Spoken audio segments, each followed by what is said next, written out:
الجزائر عندما تكلم وزير فقط من إسبانيا في قضية الصحراء الغربية قامت الدنيا وقعدتها. الأسطول مثلا لم تغطيها القناة العمومية، وغطت حوادث فرنسا وغطت حوادث المغرب. يا صديقي يا أخي الكريم، أبسط حاجة تجمع بسيط إذا رأوا 2 أو 3 من أجل غزة، ليس من أي أمر قاموا باعتقالهم. كيف يعقل؟ هل الجزائر بلد مطبع؟ هل الجزائر يرسو في موانئها سفن الخيال؟ كفانا أغنية الجزائر بلد. الأصدقاء ديالي، مرحبا بكم في قناتكم ماروك نيوز أخبار المغرب. إذا كنت أول مرة كتشاهد القناة ديالنا فما تبخلش علينا بالاشتراك في القناة، بالتعليقات وبالبارطاج ديالك. أصدقاء ديالي، الفيديو ديال اليوم فيديو جميل، فيديو رائع كيستحق المتابعة كما شفتوا معنا في الأول ديال هذا الفيديو، كيف ما غادي تشوفوا معنا في التتمة ديالو. الأصدقاء ديالي ما نطولش عليكم، تلاقوا في آخر الفيديو فرجة ممتعة. أهلا بكم مشاهدينا إلى وجها لوجه. معارض برتبة عميل، هكذا عنوان أحد المواقع الإخبارية الجزائرية، متحدثا عن عبد الرزاق مقري الرئيس السابق لحركة مجتمع السلم، قبل أن يسحب هذا المقال من الإنترنت، لكنه عنوان يعكس جزءا من حملة إعلامية شرسة شنتها وسائل إعلام تعد مقربة من دوائر السلطة، ذلك بعد عودة مقري من المشاركة في أسطول الصمود. وسائل الإعلام هذه تتهم مقري بالتنسيق مع أجهزة أمنية تركية على علم بعلاقاتها مع الموساد، ورفض التواصل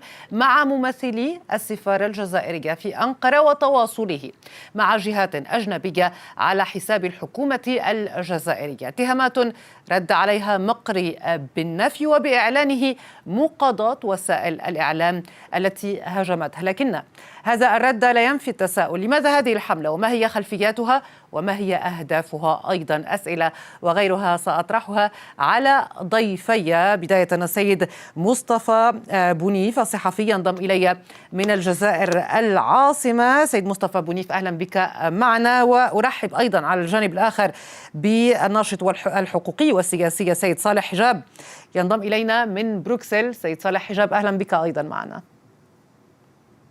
شكرا استضافة. أبدأ معك سيد مصطفى بونيف. معارض برتبة عميل، التهمة ثقيلة وواضحة، ويعني تهمة بالخيانة. هل تعتقد بأن هذه التهم، هذه الهجمة مبررة؟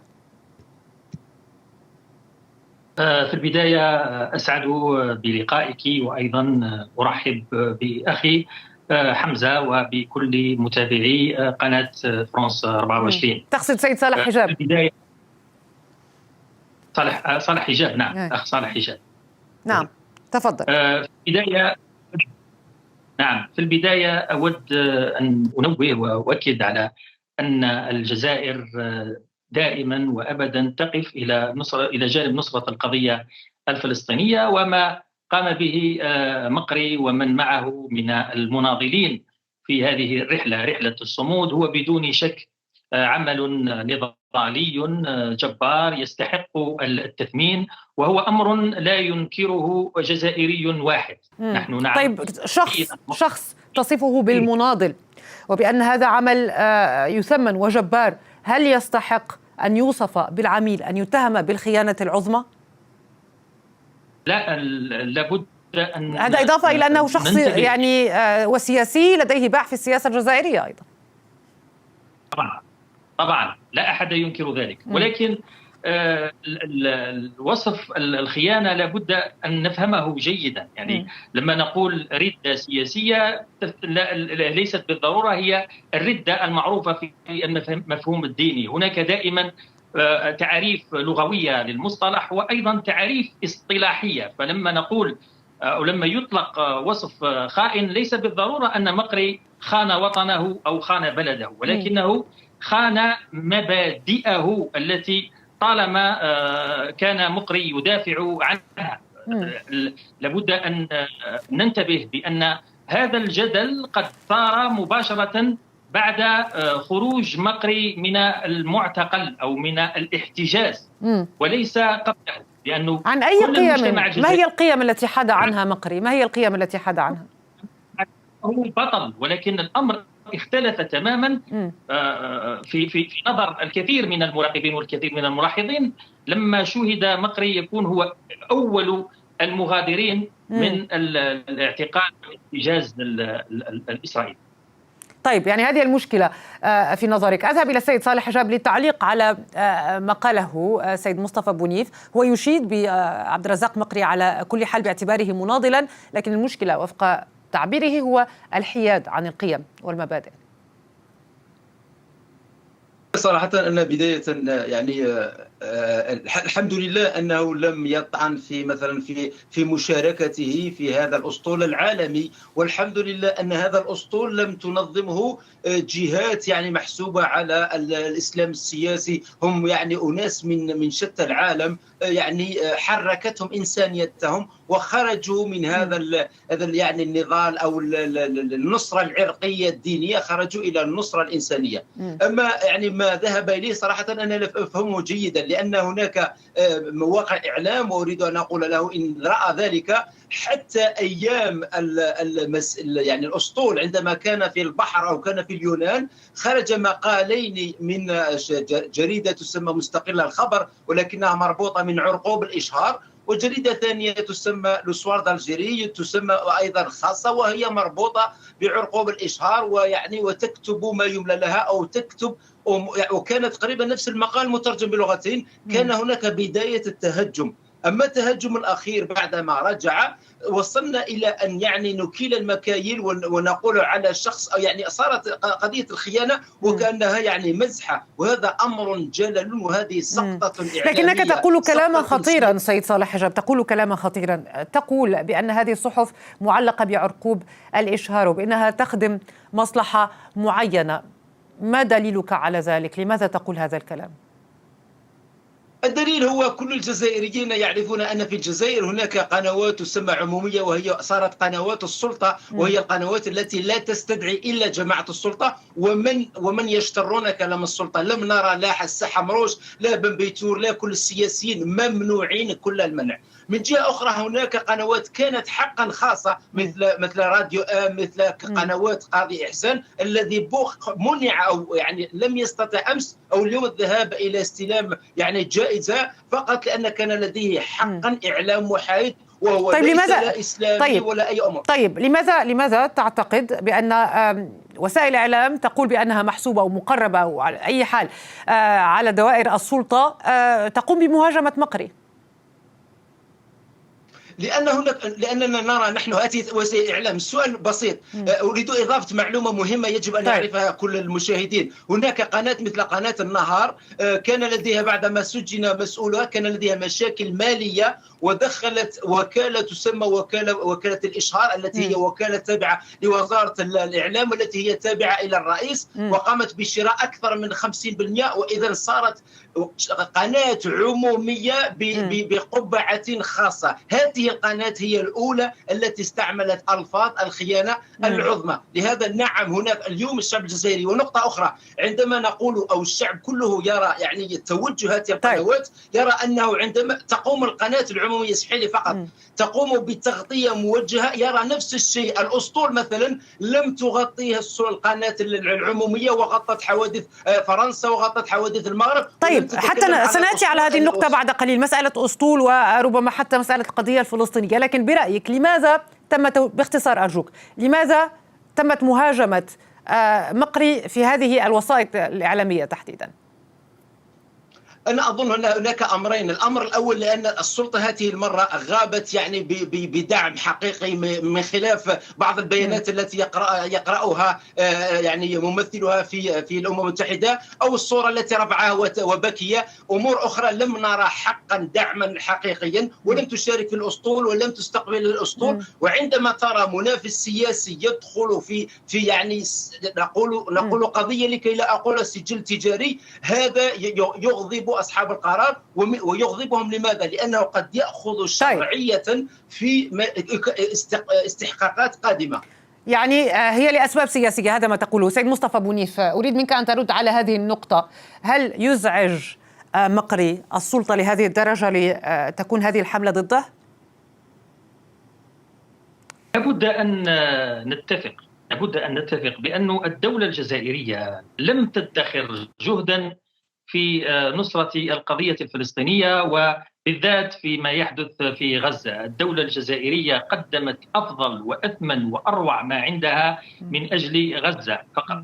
يعني لما نسمع الأخ وهو يتحدث وكأنه الدولة الجزائرية قد أهملت القضية الفلسطينية وبأنها لا تفعل شيئا من أجل غزة، وهذا غير صحيح. ولكن إذا تكلمنا عن الإعلام لابد أن نشير إلى أمر مهم ومهم جدا، أنه لم يصدر أي بيان من الدولة الجزائرية أو من السلطة بخصوص إدانة مقري. بالعكس، الرجل استقبل في بلده بشكل احتفالي من طرف أنصاره، ولقي يعني ترحابا كبيرا من الجزائريين، وكل ما في الأمر أنه وفي إطار حرية طيب أين حرية الإعلام؟ لكن حرية الإعلام تقف عندما يكون هناك تطاول والاتهامات الملقاة جزافا وفق ما يقول بعض، يعني اتهامات خيانة هي اتهامات خطيرة جدا، خيانة عظمى.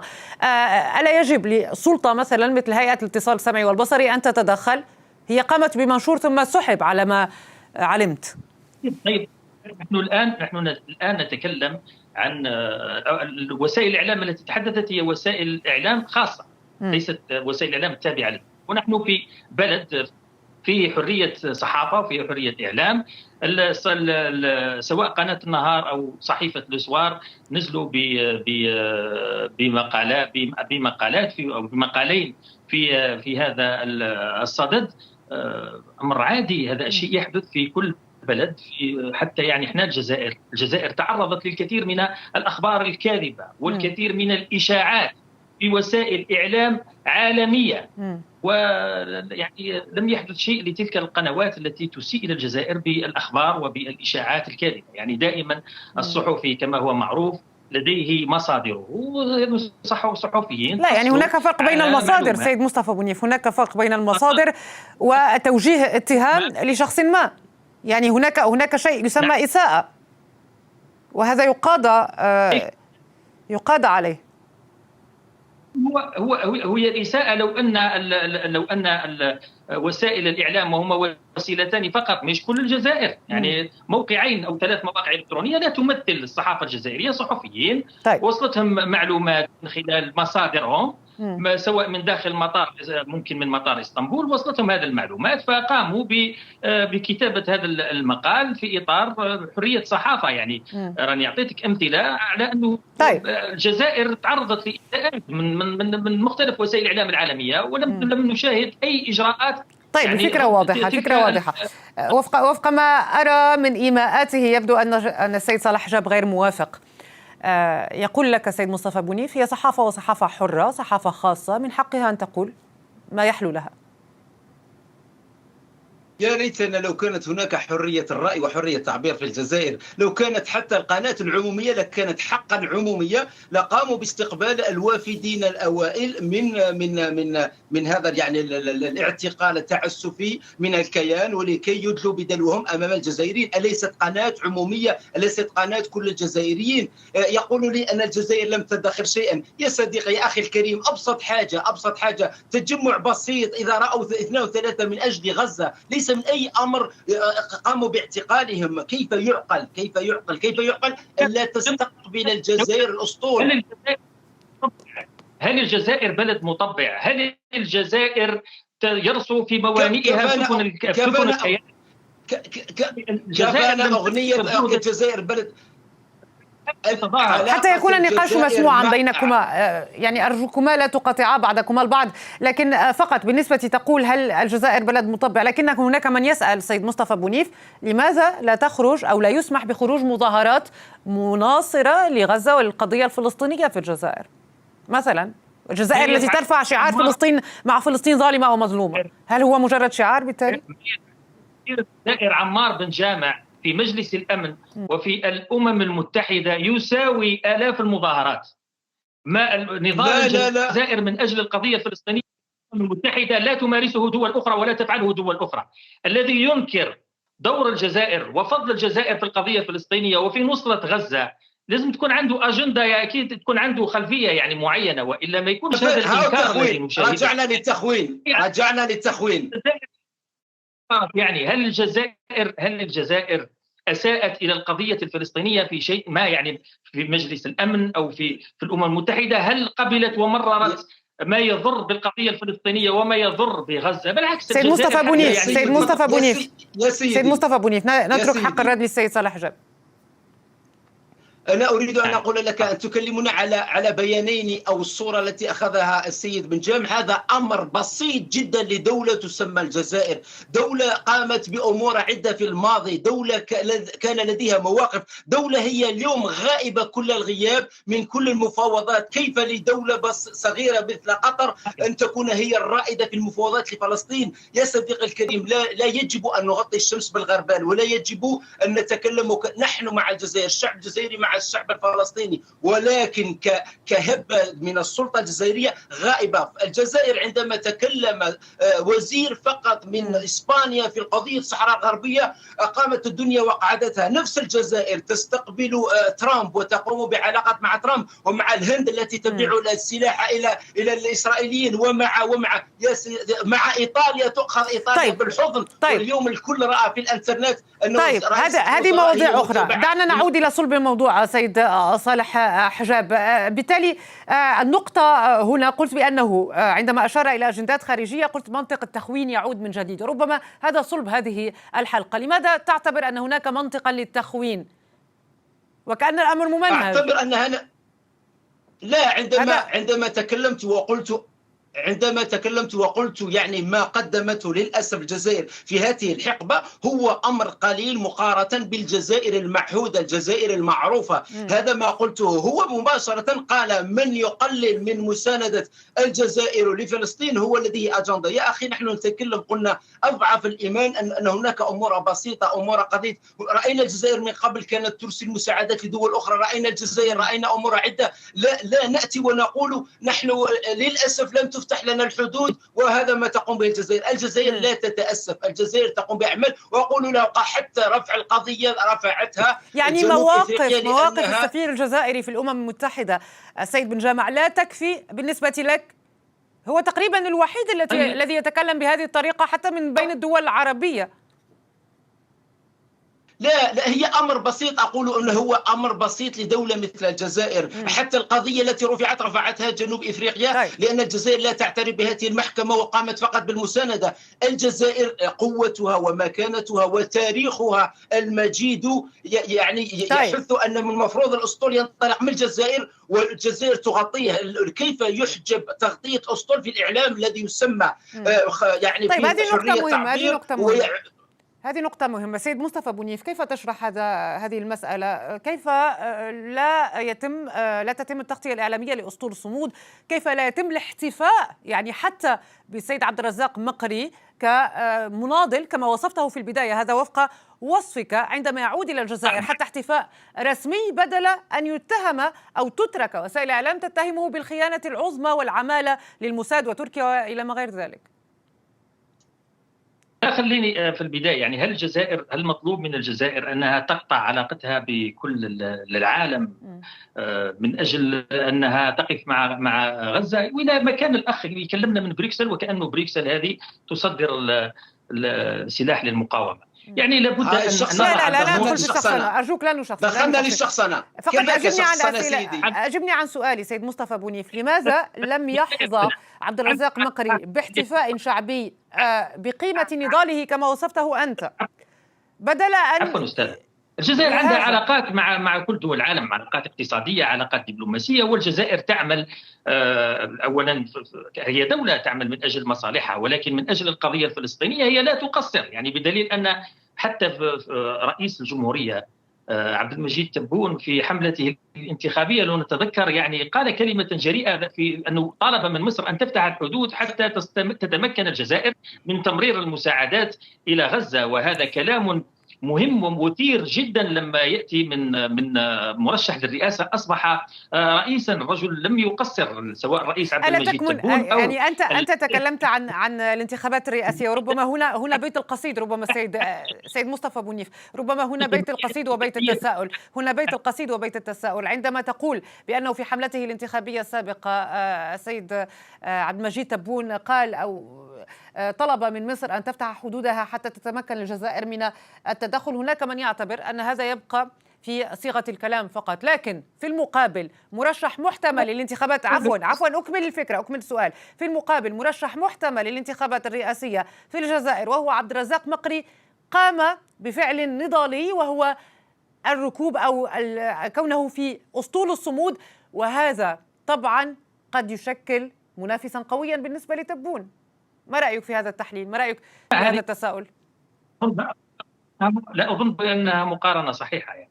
طيب. لأنه الجزائر، سواء السلطة الجزائرية الدولة الجزائرية، لا تمنع جمع المساعدات وجمع التبرعات وإرسالها إلى الإخوة في غزة بكل الوسائل بكل الطرق. عندنا جمعية في الجزائر شهيرة هي جمعية البركة، يعني تقوم بجمع التبرعات هي ومعها جمعيات أخرى الأيادي البيضاء، كلها تنشط من أجل جمع التبرعات والمساعدات وإرسالها فعلا إلى أهلنا في غزة، يعني بدون تقصير بدون عراقيل. يعني حتى هذا أسطول الصمود هل عرقلته الدولة الجزائرية؟ هل منعته الدولة الجزائرية؟ بالعكس، يعني لاحظنا ولا يجب أن ننكر بأن الدولة الجزائرية تحركت من أجل أعضاء بعثة الصمود هذه، تحركت من أجلهم، بدليل أن مقري نفسه تم استقباله في مطار اسطنبول من طرف القنصل الجزائري. وأيضا الجزائر أعلنت وزارة خارجيتها بالأمس بأنها تعمل من أجل أبنائها الذين كانوا محتجزين ال11 الذين بقوا،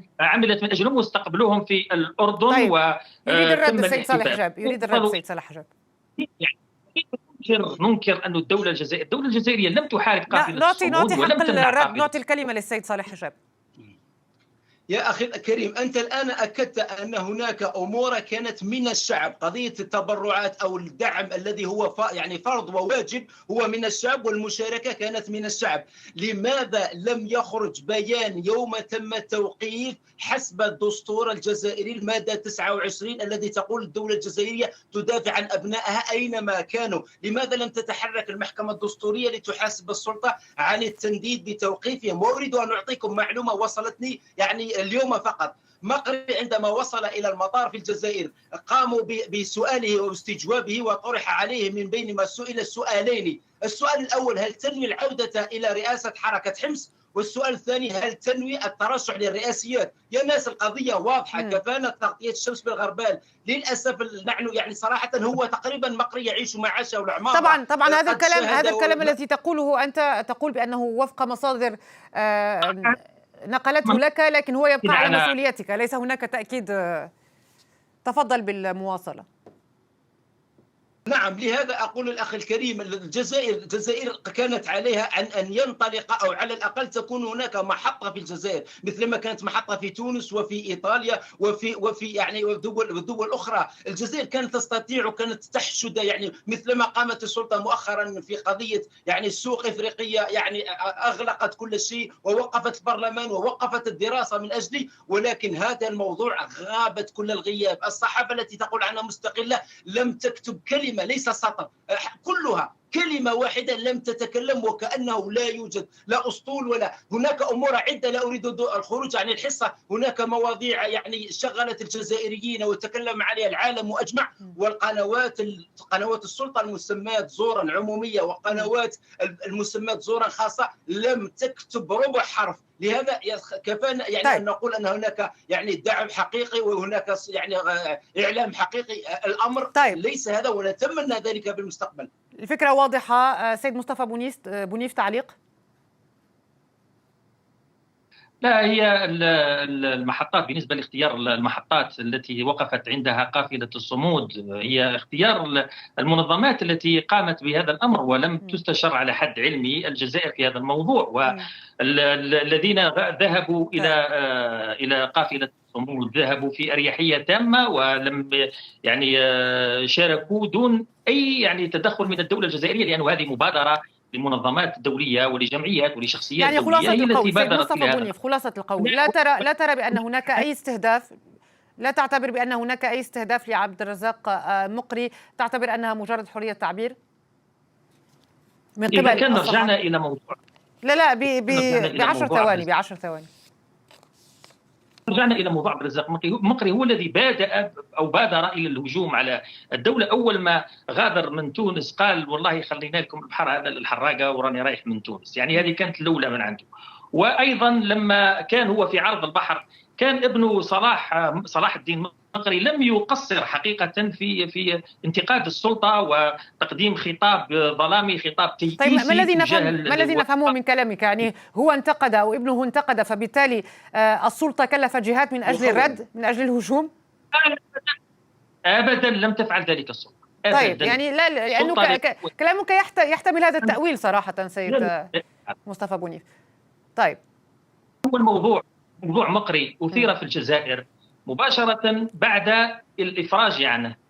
طرحت تساؤلات لأنه كانت هناك قافلة سابقة لإسرات سنة 2010 قافلة طيب. الحرية اللي كانت أيضا في ملابساتها وفي ظروفها تشبه كثيرا قافلة الصمود. رأينا في ذلك أن كل الوفد الجزائري والذي كان يرأسه مقري كان يرأس هذا الوفد. ربما كانت الأمور مختلفة آنذاك. الوقت البرنامج انتهى. كلمة من السيد. أنا أريد أقول له جميع المشاركين تم إطلاق سراحهم ورجعوا إلى بيوتهم. كفانا أن نقول هذا. أما عندما قلت أنه هو التقى بالقنصل، هذه القنوات قالت أنه لا يريد الاتصال بالسلطة ووضع صوره. طيب هذه الأفكار ذكرناها من قبل. أشكرك سيد صالح حجاب الناشط الحقوقي والسياسي، كنت معنا من بروكسل. شكرا. وقت البرنامج انتهى، وأشكر سيد مصطفى بنيف الصحفي من الجزائر العاصمة. شكرا لكما.